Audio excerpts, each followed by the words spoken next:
ठीक है। तो देखिए सबसे पहले मैं बताता हूँ, तो आज हम पढ़ेंगे कि मीडियाटेक का चार्जिंग सेक्शन और क्वालकॉम के चार्जिंग सेक्शन में क्या डिफरेंसेस है, ठीक है, और मीडियाटेक का जो चार्जिंग सेक्शन है कैसे काम करता है, ठीक है। देखिए सबसे ज़्यादा जो पॉपुलर आईसीज है मीडियाटेक की पावर आईसी, ठीक है। देखो मीडियाटेक में जो चार्जिंग आईसी यूज़ होगी, मैंने आपको बताया यूनिवर्सल BQ सीरीज़ की भी यूज़ होती है, जैसे SGM41511 बताया था, CDD वाली यूज़ होती है बहुत सारी, 24 पिन की बहुत सारी यूज़ होती है। बाकी मैंने एक बताया था कि एक MT6371 भी यूज़ होती है चार्जिंग आईसी, और 5G फ़ोनों में कौन सी यूज़ होती है, MT6360। याद है सबको, याद है कि नहीं याद है, ठीक है। तो देखो क्या होता है कि जो मीडियाटेक के जितने भी फ़ोन है उसमें जो पावर आईसी होती है, कौन सी आईसी, वो ये सबसे 4 पॉपुलर पावर आईसी है। चार्जिंग सेक्शन में पावर सेक्शन का मतलब ये मैं एक्सप्लेन इसीलिए कर रहा हूँ कि एक दूसरे से कनेक्टेड है। जब मैं आपको डेट सेक्शन में पढ़ाऊंगा तो MT6357, MT6358, 6359 और 6365 के बारे में हम स्टडी करेंगे, ठीक है। ये मैं इसीलिए बता रहा हूँ कि मीडियाटेक और क्वालकॉम के चार्जिंग सेक्शन में जो मैं डिफरेंस बताने जा रहा हूँ, किसमें वो जहाँ पे ये और ये आईसी तीनों लगी होगी उसके लिए एप्लीकेबल होगा।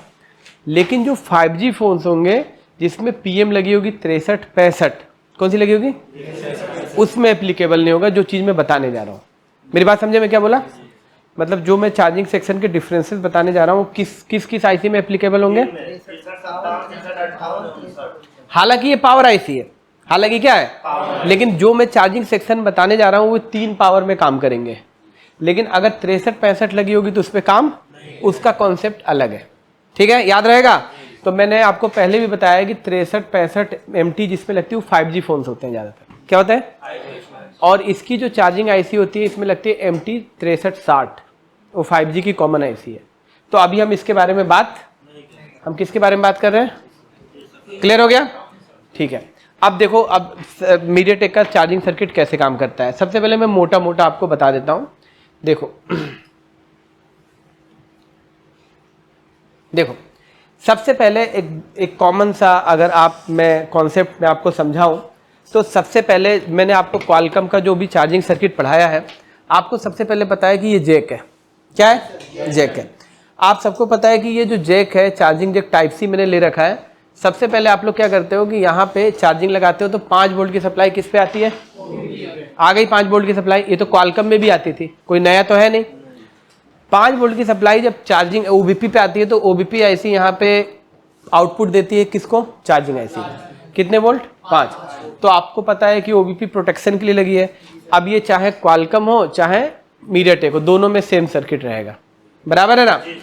इसके बाद चार्जिंग आईसी आप सबको पता है क्या करती है, इसके अंदर स्विचिंग स्टार्ट होती है, क्या होती है, जब स्विचिंग स्टार्ट होती है तो यहाँ पे एक पहली वोल्टेज बनती है VPH।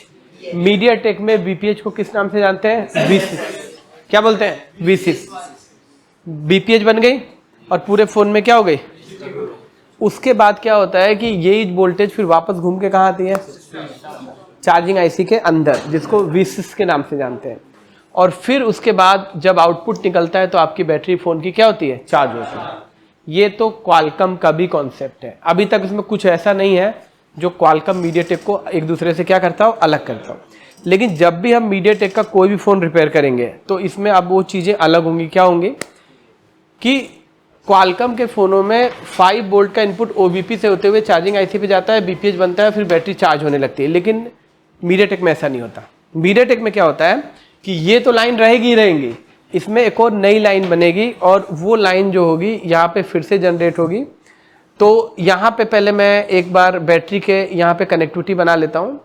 तो देखो मीडियाटेक का पहला डिफरेंस, यहाँ पे देखो ये कौन सी रजिस्टर है, कोड रजिस्टर है।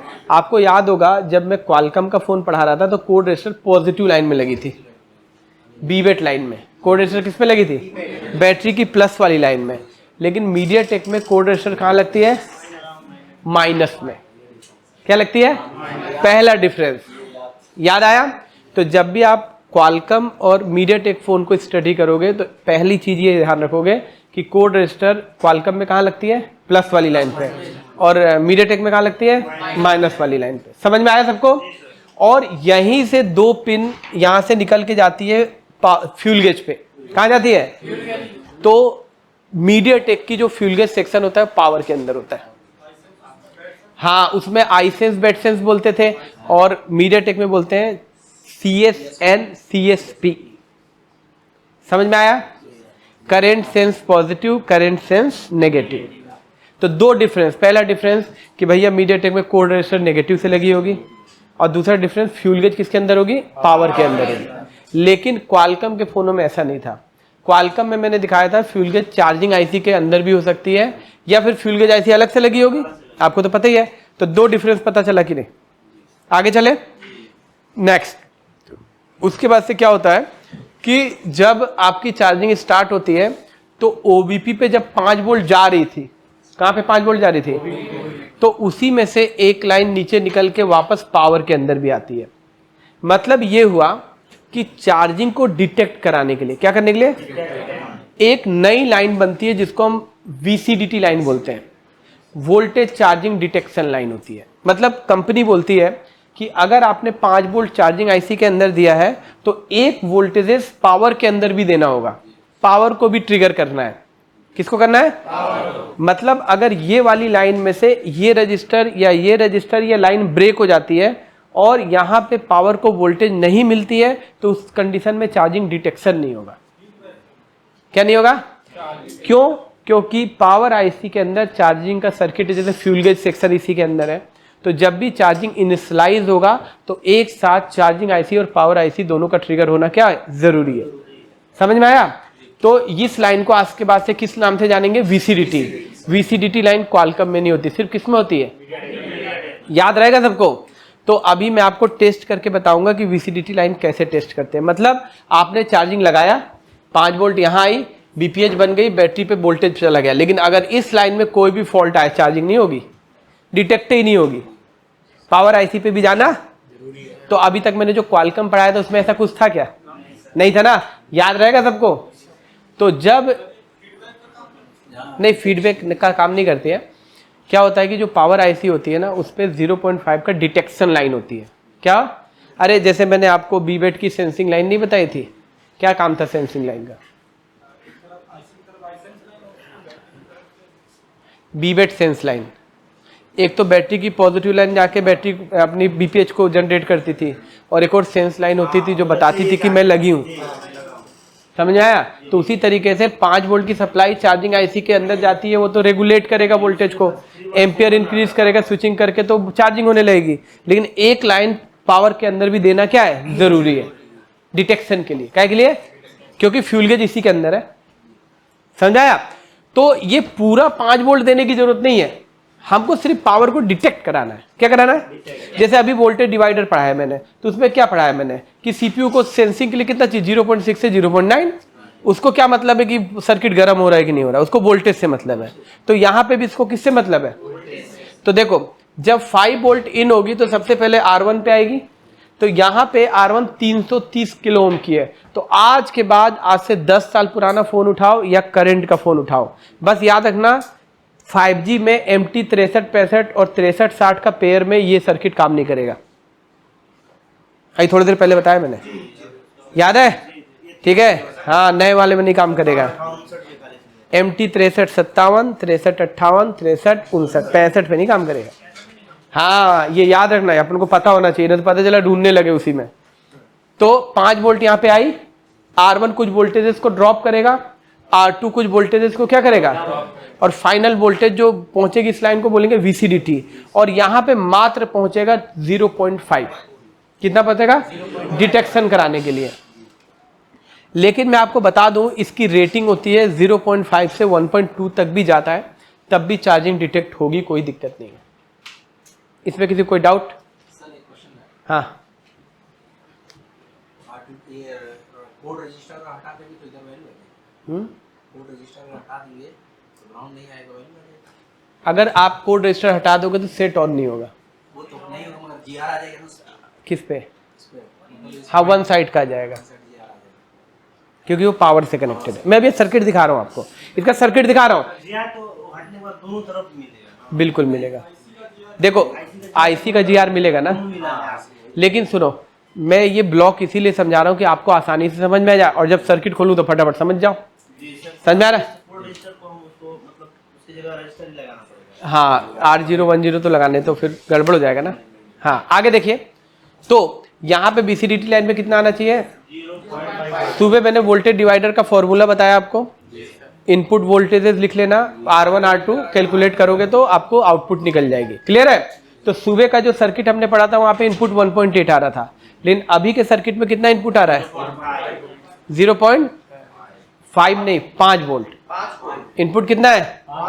R1 R2 की वैल्यू चेंज हो गई है, लेकिन आउटपुट फिर भी कितना निकल रहा है? 0.5। इसका फॉर्मूला सबको बता दिया, निकाल लेना। ठीक है, अब अगर मान लो यहाँ पे R1 निकल जाती है या R2 हट जाती है, तो यहाँ पे जाने वाली वोल्टेज चेंज हो जाएगी, होगी कि नहीं? या फिर जीरो हो जाएगी, उस कंडीशन में चार्जिंग डिटेक्ट नहीं होगा। तो आज के बाद अपना दिमाग लगाओ कि आज के बाद जब भी मोबाइल फोन रिपेयरिंग करेंगे मीडियाटेक का, तो PMID पे तो 5 चेक करेंगे, करेंगे कि नहीं करेंगे? प्लस VCDT पे भी कितना चेक करेंगे? 0.5। अगर बेटा ये वोल्टेज ड्रॉप हुई तो फिर चार्जिंग डिटेक्ट नहीं है। इसमें किसी को कोई डाउट? कोई डाउट? तो अगर आपसे कोई भी पूछता है कि क्वालकॉम और मीडियाटेक के चार्जिंग सेक्शन में क्या डिफरेंसेस हैं, तो आप बोल सकते हो कि क्वालकॉम और मीडियाटेक में कोड रजिस्टर का डिफरेंस है, लाइनों का। दूसरा फ्यूल गेज मीडियाटेक में किसके अंदर होता है? पावर। और चार्जिंग आईसी में किसके अंदर होता है? क्वालकॉम में चार्जिंग आईसी में, बाहर भी लगा हो सकता है। फिर हमने दूसरा क्या पढ़ा? हाँ उसमें नहीं, डिवाइडर से नहीं मतलब है। फिर दूसरा हमने पढ़ा कि इसमें VCDT लाइन होती है। क्या बोलेंगे? डिवाइडर मत बोलो, VCDT बोलो। और उसमें VCDT नहीं होती। 3 डिफरेंस क्लियर है सबके? अभी हम चेक करेंगे इसको, ठीक है? ये ठीक है। अब चौथा डिफरेंस चले। अब चौथा डिफरेंस क्या होता है कि जैसे ही आप यहाँ पे देखोगे तो एक और नई लाइन मिलेगी आपको, और इस लाइन को हम जानेंगे चार्जिंग LDO के नाम से। किसके नाम से? हाँ, मतलब जो 5 वोल्ट आ रही है ना यहाँ से, वही 5 वोल्ट फिर से पावर के अंदर जाएगी चार्जिंग LDO के, लेकिन पूरी 5 नहीं जाएगी। इसके लाइन में भी एक 7.5 किलो ओम का रजिस्टर लगा होगा। कितने किलो ओम का रजिस्टर होगा? तो इस साइड में आप चेक करोगे तो 5 वोल्ट मिलेंगे, और इस साइड में चेक करोगे तो 2.8 वोल्ट के आसपास मिलेंगे। और आप यकीन मानिए अगर इस लाइन में भी कोई फॉल्ट आया, ये लाइन डिटेक्ट नहीं हुई, तब भी चार्जिंग डिटेक्ट नहीं होगी। है ना पॉइंट वाली बात? और हम सिर्फ किस में काम करते रहते हैं? चार्जिंग आईसी में। समझ में आया? समझ आया? तो बस मेरे आपसे कहने का मतलब यह है कि जब भी मीडियाटेक का फोन रिपेयर करेंगे तो अपन को सबसे पहले PMID पे कितना चेक करना है? 5। दूसरा किस पे चेक करना है वोल्टेज? VCDT पे 0.5, लेकिन इसकी रेटिंग 1.2 तक होती है। 0.6, 0.7 से 1.2 तक भी चलेगा। मान लो आपसे ये रेजिस्टेंस गुम गई, क्या हो गई? अच्छा ये मत समझना कि ये 330 किलो ओम और 39 किलो ओम मैंने लगाया, मैंने नहीं लगाया। Vivo, Oppo, MI, Realme, Tecno, Infinix, Lava, Samsung का कोई भी मीडियाटेक सेट उठा लो, सब में ये रेजिस्टेंस मिलेगी। कोई ऐसा फोन पैदा नहीं हुआ आज से 10 साल पुराना, 8 साल पुराना नोकिया का 225 उसमें भी लगी है। रियली मैं अभी देख, हाँ सेम यही सर्किट है। मतलब मैं आपके सामने अभी 10 साल पुराना फोन खोलूंगा मीडियाटेक का, हाँ, और 10 साल वाला सर्किट यहाँ पे है। और बस मैंने आपको बताया कि जो 5G के नए फोन आ रहे हैं उसका कॉन्सेप्ट ही अलग है। उसका कॉन्सेप्ट अब बताऊंगा मैं आपको कि उसमें ये सर्किट कैसे काम करता है। इतना समझ में आया? है ना? तो मीडियाटेक का कोई फोन आता तो एक लाइन पहले PMID पे 5, VCDT पे 0.5 और चार्जिंग LDO पे कितना चेक करना है? 2.8। समझ में आया कि नहीं है? ठीक है। और ये आईसी का मैंने कॉन्सेप्ट आपको ऑलरेडी बता दिया है। ठीक है, तो अब हम चलते हैं सर्किट पे। किस पे चलते हैं? सर्किट पे। सर्किट कैसे काम करता है? क्या सर्किट कैसे काम करता है? देखिए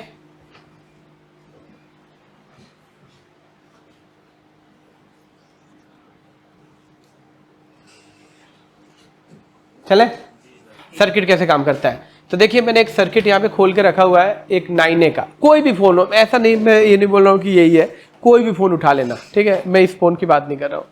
तो देखो चार्जिंग की लाइन ढूंढने के लिए आप सबको पता है कि अपन PMID लिखेंगे तो सीधे कहाँ पहुँच जाएंगे, चार्जिंग IC पे। लेकिन हम थोड़ा सा ट्रैक को सर्च करते हैं कि कैसे कैसे सर्किट काम कर रहा है। तो चार्जिंग के लिए सबसे पहले अपन को B2B कनेक्टर को क्या करना पड़ेगा, कॉपी, याद है आपको। तो यहाँ पे चार्जिंग का पत्ता लगता है, तो इसको मैंने किया कॉपी, इसमें कॉपी होगा नहीं, इसमें J9000 क्या था, 3001 लिखना पड़ेगा। देखो यहाँ पे लिखा मैंने J3001, देखिएगा सभी ध्यान से, J3001 लिखा, और उसके बाद यहाँ ये मैंने क्लिक किया, ये आ गया कनेक्टर। आप सबको पता है कि यहाँ पे कौन सी लाइन हमें सर्च करनी है, बीबस, तो ये बीबस लाइन यहाँ पे मैंने क्लिक किया, देखिए किया कि नहीं किया। अब बीबस लाइन क्लिक करने के बाद हम आगे जाएंगे, ठीक है। तो यहाँ पे बीबस लाइन में 2 कैपेसिटर लगे हैं, तो ये अपनी OBP हो गई। आपको अच्छे से मैंने पूरा समझा दिया कि बाईपास हो सकती है कि नहीं, आप समझदार है क्या, क्यों नहीं हो?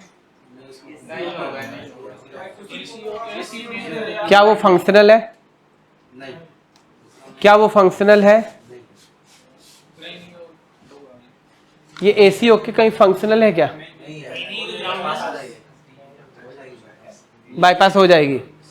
फिर यहाँ से सप्लाई निकली आउटपुट, और फिर ये चली गई कहाँ पे, चार्जिंग IC, कहाँ चली गई, चार्जिंग IC, ठीक है। ये TP है, और TP से होके अपनी जहाँ जहाँ बीबस लिखता है वो भेजती है। लेकिन चार्जिंग IC पे जाने के पहले कहीं और भी जा रही है।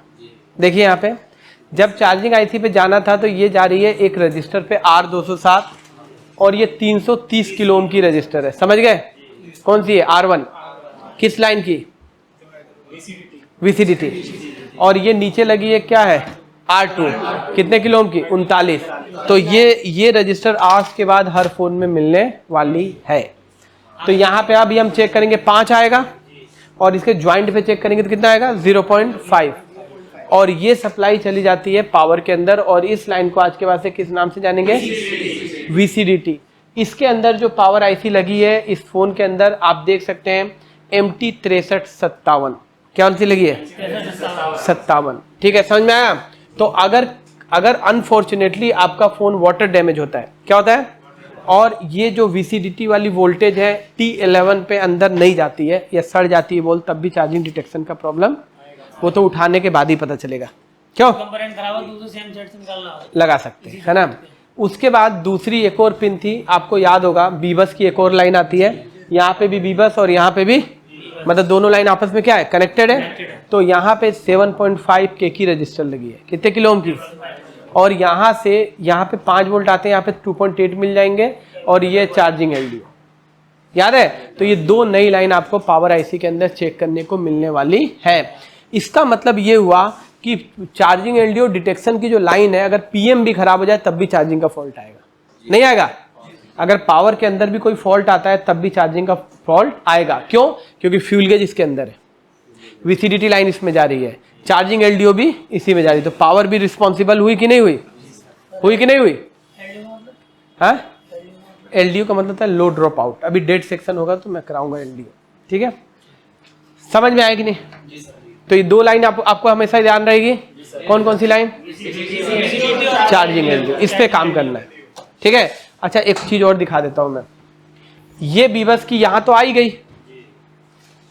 कई बार क्या होता है ना कि अपन लोग सील निकालते हैं, फोन की सील कटर से काटते हैं या अपन हीट मार के निकालते हैं, तो कई बार ये रजिस्टर में से एक रजिस्टर टूट के हट जाता है। तो मान लो अगर ये रजिस्टर यहाँ से टूट गया तो क्या फॉल्ट आएगा, VCDT लाइन पे 0 हो जाएंगे, वोल्टेज नहीं हो जाएंगे, और उसके अंदर चार्जिंग की दिक्कत आ जाएगी। मतलब एक एक रजिस्टर का महत्व तो आपको यहाँ पे पता चलेगा, है कि नहीं। अच्छा एक और मैं आपको बताता हूँ, अब ये बीबस की जो लाइन है यहाँ से आगे भी जाएगी, अब चार्जिंग IC पे भी तो जाएगी, ये तो पावर IC पे अपन आ गए ना। अब देखते हैं, देखो ये चार्जिंग IC पे चले गई, तो आप देख सकते हैं ये वही वाली चार्जिंग IC है, 24 पिन की, BQ है लेकिन नंबर चेंज है, इसका नंबर है SGM 41511। ये IC 24 पिन की IC है, और इसकी पिन कॉन्फ़िगरेशन बिल्कुल BQ 25601 की जैसे, हाँ, ये पूरा आप स्टडी कर सकते हो, है ना। और फिर यहाँ पे 5 वोल्ट 1 और 24 पे आएगी, तो PMID पे 5 चेक कर लेना, पता चल जाएगा कि इनपुट हो रहा है कि नहीं। तो 3 जगह इनपुट चेक करना होगा, कहाँ कहाँ? PMID, VCDT, charging element. याद हो गया सबको? याद हुआ कि नहीं? तो अब बताओ, अब अपनी शॉप पे बैठोगे या आपसे कोई भी एक्सपीरियंस वाला बंदा पूछता है यार MediaTek का फोन है, क्या क्या चेक करना है, तो आप बता सकते हो कि नहीं? हाँ, बता सकते हो कि नहीं? हाँ भाई, PMID पे तो चेक करना ही है, प्लस VCDT पे 0.5। फिर पूछेगा कितने किलो ओम की रजिस्टर है? 39। आउटपुट कितना? 0.5, है ना। और फिर दूसरी लाइन कौन सी? कितने किलो ओम की रजिस्टर? इनपुट पे कितना होगा? 5 और 2.8। ये याद होना चाहिए। नेक्स्ट डिफरेंसेस क्या थे मैं बता दूं आपको, कि इसका जो बैटरी कनेक्टर है, इसका क्या है? CON 1601। यहां पे मैं लिखता हूं CON 1601। देखिए ध्यान से, CON 1601 देखो लिखा मैंने। जब यहाँ पे आप जाएंगे CON 1601 पे, तो देखो यहाँ पे एक लाइन तो होती है प्लस वाली, जिसपे BBAT लिखते हैं, अभी सुबह ही पढ़ा है मैंने। एक वो प्लस वाली लाइन, और एक आपको पता है एक होती है माइनस, ग्राउंड। देखो ये ऊपर वाली ये माइनस लाइन है, तो ये जो ग्राउंड है, देखो ग्राउंड लिखा है, तो देखो यहाँ पे ना कोड रजिस्टर लगी है। क्या लगी है? तो ये जो कोड रजिस्टर है, यहीं से 2 लाइन निकल रही है, इसका नाम है CSP CSN। दिख रहा है? तो अगर हम इस लाइन को ऐसे करके कॉपी करते हैं और यहाँ पे जाके ऐसे करके पेस्ट करते हैं, तो आप देखेंगे कि ये आपकी पावर आईसी में ये दोनों लाइन, मतलब जहाँ CSN CSP लिखा होगा वहाँ तो जाएगा ही, लेकिन देखो ये दोनों लाइन यहाँ पे गेज लिखा है, गेज यानी फ्यूल गेज, हाँ उसी डिपार्टमेंट में जा रही है। और ये डेफिनेटली ये दोनों बॉल में से कोई भी एक बॉल अगर मिस हो गई, तो पता क्या क्या फॉल्ट आएगा? आपके बैटरी का परसेंटेज फिक्स हो सकता है, कम ज़्यादा नहीं होगा, या चार्जिंग फेक चार्जिंग की भी दिक्कत आ सकती है, क्योंकि फ्यूल गेज सेंस नहीं होगा तो फिर आगे कैसे जाएगी। तो ये बॉल इंपॉर्टेंट है। और ये आईसी कौन सी है देखो तो? पावर, हाँ कर सकते हैं एकदम। और ये वाटर डैमेज फोनों में सबसे ज़्यादा प्रॉब्लम आती है। समझ में आया कि नहीं आया? समझ में आया कि नहीं? तो इससे क्या सीख मिलती है? इससे ये सीख मिलती है, इससे ये सीख मिलती है कि यहाँ पे सामने देखना। इससे क्या सीख मिलती है? इससे सीख ये मिलती है कि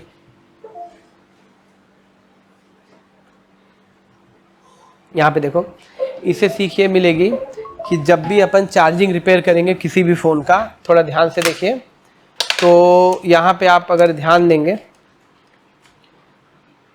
हाँ नहीं अभी नहीं हुआ, देखो हाँ यहाँ पे ध्यान दीजिए। यहाँ पे एक चार्जिंग में लगाता हूँ, देखो ये चार्जिंग मैंने लगाया, देखिए ठीक है। तो यहाँ देखिएगा थोड़ा ध्यान से आप लोग, हाँ सामने देखिएगा, ठीक है। देख ध्यान से देखना। सबसे पहले आप सबको पता है कि 5 वोल्ट की सप्लाई यहाँ आएगी,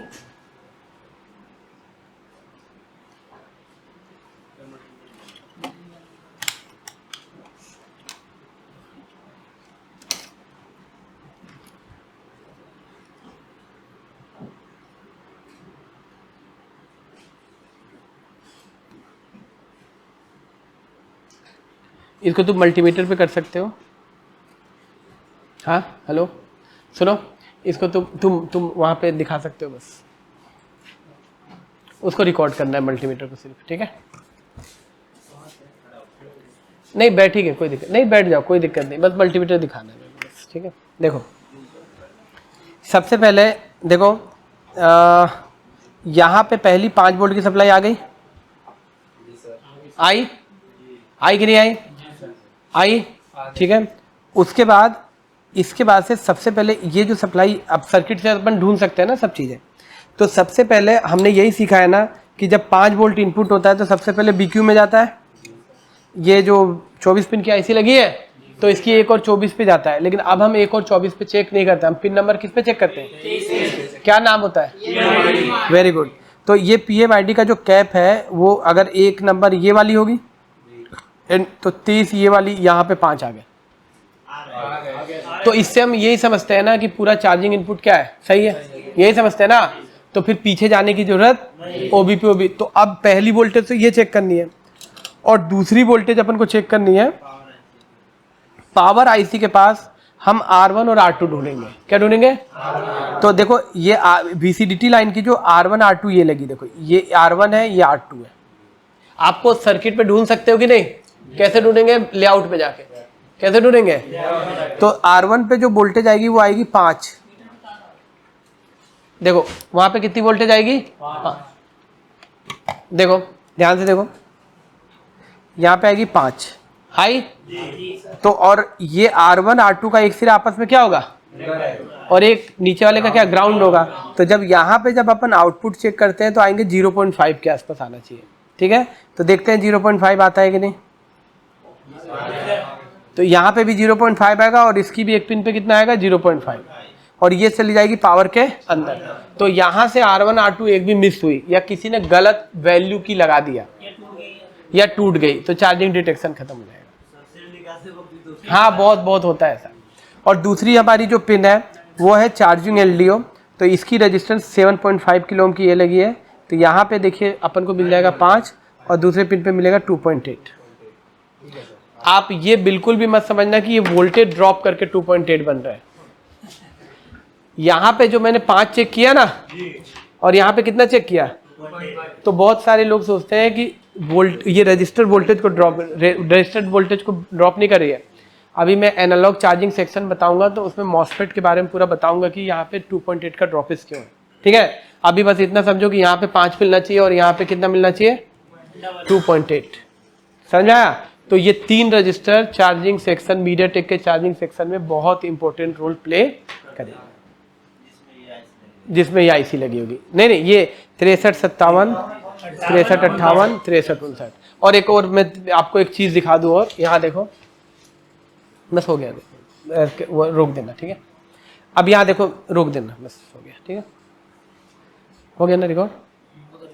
ठीक है, अब देखो एक चीज और दिखाता हूँ मैं आपको। जैसे ये यहाँ पे मैं आपको एक मॉडल दिखाता हूँ। ठीक है, जैसे मैंने लिया यहाँ पे M3 Pro 5G। यहाँ पे देखो, ये यहाँ पे लिया, देखो ध्यान से देखना। हाँ, M3 Pro 5G।